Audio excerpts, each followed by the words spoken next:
कोरेई को सबुज परिवेश अनुकूल कर गढ़ी तोलिबा लक्ष्य आज कोरेईर मान्यवर विधायक द्वारा वृक्षरोपण और बंटन कार्यक्रम शुभारंभ हो जाइछि।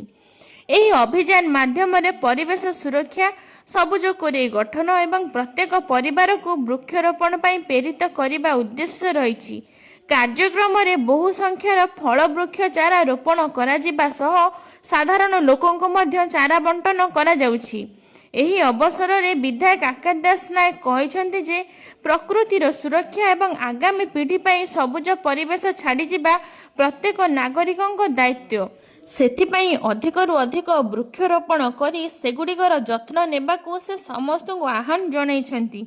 सबुज कोरेई गठन दिगरे एही पदक्षेप को स्थानीय अंचल में स्वागत करा जायथिबा बेले आगामी दिन में एभली परिवेश सचेतनमूलक कार्यक्रम एक स्वतंत्र आकाश बाहिनी नाम आगकू जारी रहिबो बोली श्री दास नायक कहिसन्ति।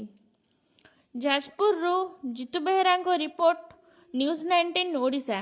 तो सुस्थ सबुज सुंदर एवं समृद्ध कोरेई गठन करिया प्रत्येक वर्ष भली ए वर्ष मध्य मिशन सबुज कोरेई माध्यम रे आमे फल वृक्ष बंटन कार्यक्रम आरंभ करूँ। ए वर्ष मध्य पाखापाखि निर्वाचन मंडली रे 2 ରୁ 3 लक्ष फलंती वृक्ष बंटन कार्यक्रम हम वृक्षरोपण कार्यक्रम हम से अनुक्रम आज पाटरंगा ठारे कार्यक्रम आरंभ कराई एवं आगामी दिन में कोरेई निर्वाचन मंडली कोण अनुक्रम कार्यक्रम हम। मूल लक्ष्य हूँ किभली भाव में परिवेश को बंचेबा, किभली भाव में आम आगामी पीढ़ी पर एक सुंदर विश्व तैयारी करवा। तेणु आम भारतीय जनता पार्टी जो कार्यक्रम चली माँ गछटी समग्र भारत वर्ष चली आम समस्त को आपण जरिया अनुरोध करी ये गछटी को निजर परिवार लोक भाई बंचा आगामी पीढ़ी भविष्य परवर्ती जो पीढ़ी आस भविष्य गछ को बंचा निहाती जरूरी और गछ बंचले ही आम बंचा।